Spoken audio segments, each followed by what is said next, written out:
All right, welcome to Monsterology, and it's about time that I finally tackled one of the most famous monsters, really, of the last couple centuries, and that is, of course, Frankenstein's creature.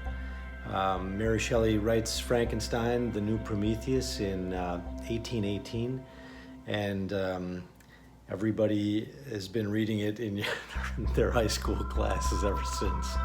No, it had a much more interesting literary career. It was famous very early on, and there were subsequent editions that got sort of changed by Shelley to emphasize certain features. It's hard to say something new about Shelley's Frankenstein and about the creature, but hopefully I'm able to sort of expose you to some new information that you may not have heard of before. And we're going to create a couple of different Frankenstein-themed images. And the one I end up with is, I think, pretty interesting. It's not the raging, horrifying monster, but more like the frightened, terrified creature that finds itself pasted together from various body-snatching adventures. In any case, stay tuned. Here is the Frankenstein monster. All right, I thought the first thing I should do is do the classic drawing of the creature, which was played by Boris Karloff in the 1931 James Whale film, Frankenstein. Everyone knows this character. It made Boris Karloff famous. It was the definitive sort of version of Frankenstein for, I'd say, decades. It's probably going on almost 100 years now. And it's a wonderful creature that they were able to conceive and create. Karloff has a remarkable face. So here I'm doing a pencil drawing. I've toned the paper with a kind of rust acrylic color here, and now I'm just using a standard number 2 pencil to sketch in his face, and I'm trying to capture his he's a creature and he's a monster, maybe the ultimate monster, but I'm trying to capture his humanity anyway, instead of just sort of raging, screaming thing. I've got him in a kind of a quiet moment, which is the kind of creature that you find frequently in Mary Shelley's novel. When James Whale made the film in 1931, Karloff had already played many characters, but this was definitely the most famous.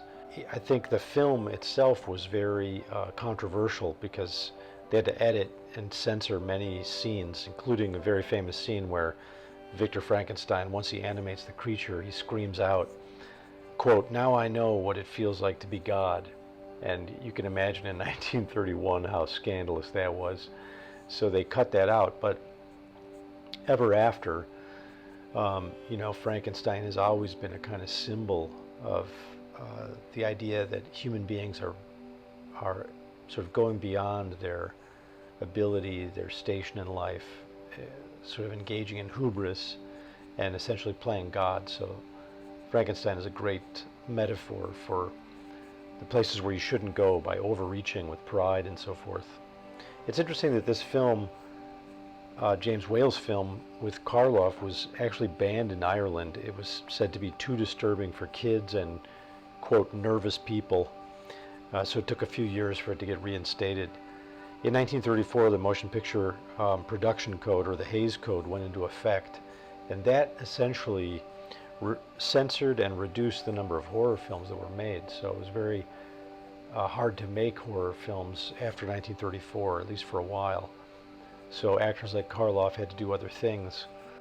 I think it's important to maybe talk about the more philosophical side of Frankenstein, or the idea of animating life from inanimate life. This is an ancient idea. It's considered both a great ideal and objective of science, but also one of the great sins of pride that religion has always warned against. And so one of the great examples of this, of course, is the Golem from the Jewish tradition. And I did a whole show on the Golem a while back, and so I'm going to sort of show you a little bit of that again here coming up.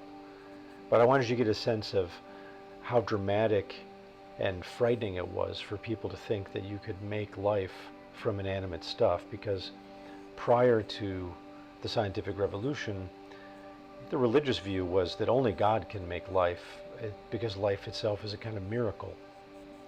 So along comes, you know, Galileo, who says, hey, the earth is just a hunk of mud hurling around the sun, and we're not that different from any of the other heavenly bodies. We're not at the center of the universe. Newton comes along, Darwin comes along and says, you know what, we're one of the animals too. We're not independent or miraculously separated and made in the image of God. We're actually animals in addition to other mammals and vertebrates. And all of this was frightening to the idea that life was magical or sort of miraculous. So Frankenstein is in many ways about the threat of science to reduce us down to machinery. And so reductionism is a common theme in all the Frankenstein scenarios. So here you can see, back to the drawing, I'm just basically laying in the shadow on the right-hand side, and now I'm using a blending stump, and I really like the effect this gives. It takes the kind of broken up pencil work of the raw sketch and it blends it. I'm using the oils from my finger there too, and the blending stump really gives it a smooth kind of quality. So as you sculpt around on the right-hand side, the head assumes much more sculptural shape, the form comes out, and you get something that's much more three-dimensional. And yeah, I like the way this is going, and I decided once I was into it that I had thrown in a little bit of white charcoal here for accents. I thought, why don't I go back into this with watercolor, acrylic, and see if I can get something happening that's interesting with the color. And you know, the original Frankenstein film with Karloff, of course, is black and white, but I had to kind of go with some green here because in subsequent versions there's a kind of green Frankenstein. So I did a sort of subtle suggestion of the green, but I really like the way this is coming together. It looks inhuman enough to be, you know, a creature, but also it's got a pensive philosophical look on it. And Mary Shelley was very interested in what makes someone a monster and what makes someone a human being. This was sort of Rousseau's idea. What kind of education do parents need to give in order to have a fully developed human being? The Golem, as I mentioned before, is the Jewish Frankenstein that comes earlier than Shelley. And if you're interested in this, check out my whole show devoted to that. This is my drawing of the Golem, which is made of clay, animated by a Jewish rabbi here. It actually turns on the Jewish community and actually goes after them and tries to destroy them. Here you see that one of the major themes in Frankenstein is a much older idea of alchemy. This is an alchemist, it's an etching. You see that he's creating a little homunculus in a test tube. Everyone knows that alchemy was trying to turn metals into gold, but one of the other major goals or objectives in alchemy was to turn inanimate stuff into a living creature. So it was sort of the first Frankenstein story, and there are many versions of it. I decided to do an oil painting based on engraving that you saw. So here I am, I laid in an all blue background as an underpainting, and then I thought, well, what if I make the homunculus sort of look like Kubrick's Star Child in 2001? This is like my own private joke. I thought that'd be kind of funny. And so sure enough, I did a drawing of the Star Child here inside the little test tube, and our alchemist is shaping and creating it. And you'll see this objective of creating life from the inanimate in some very famous alchemy texts, like the story of Faust. Dr. Faust is an alchemist who makes a deal with the devil to have great knowledge of alchemy and esoteric knowledge, and so Marlowe tells the story of Faust, and the German writer Goethe has a wonderful, two books on Faust. And Faust is basically it's a symbol again of overreaching pride. So I thought that this was sort of a fun way to capture the antecedents and the historical, precedents for Frankenstein. In the novel, Dr. Frankenstein goes back and reads The Alchemists instead of the new science that's happening at the time. So there's a very direct link in Shelley between the alchemy of the medieval and Renaissance period and the kind of education that Victor Frankenstein gets in the novel.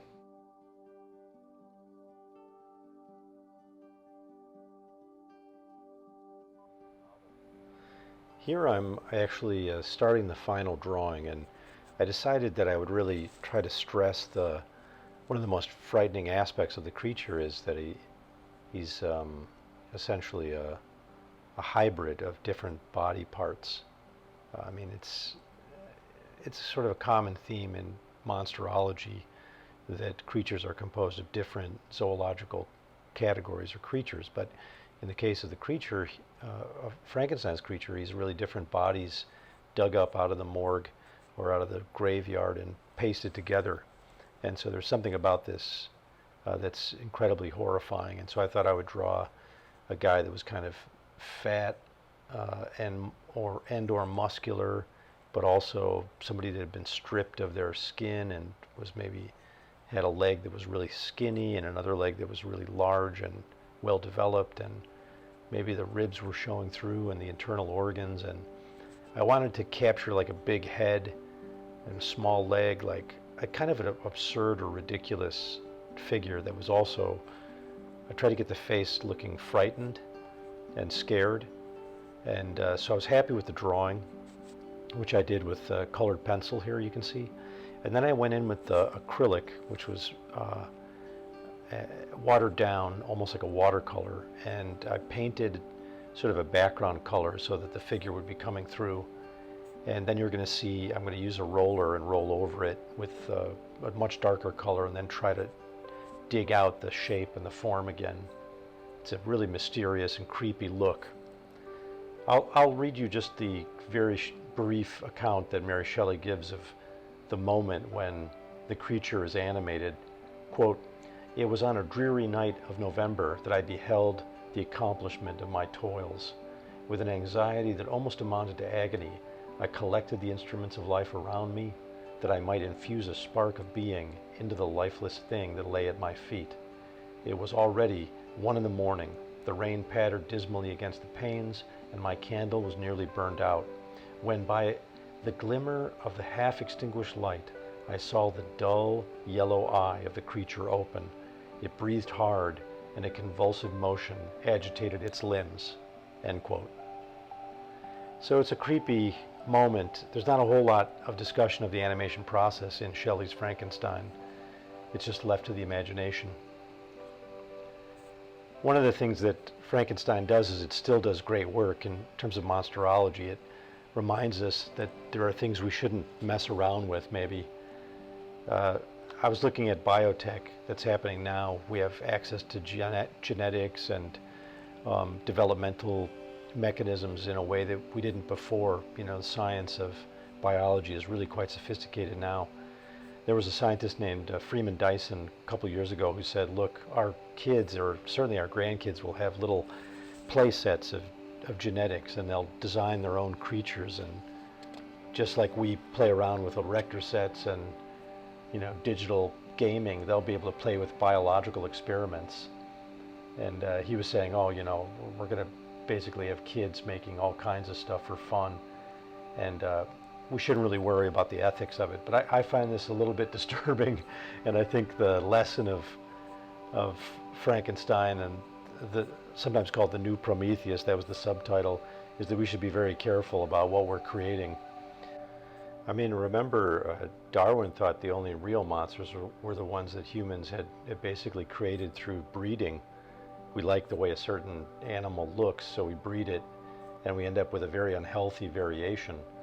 Like there's, you know, Dobermans have bleeding problems, respiration problems in bulldogs. Boxers have cancer. Aorta problems exist in golden retrievers, and this is because we kept making them just according to things we wanted to see or things we thought were cute. So I can imagine if we have access to genetics and developmental mechanisms, we're going to be really tempted to use them in ways that I think are just aesthetic and not really for the health of the organism or for the planet. So the Frankenstein warning is still very much with us. All right, if you enjoyed this episode on the Frankenstein creature, please hit the subscribe button, and there'll be more content next week. Thanks for watching. Take care.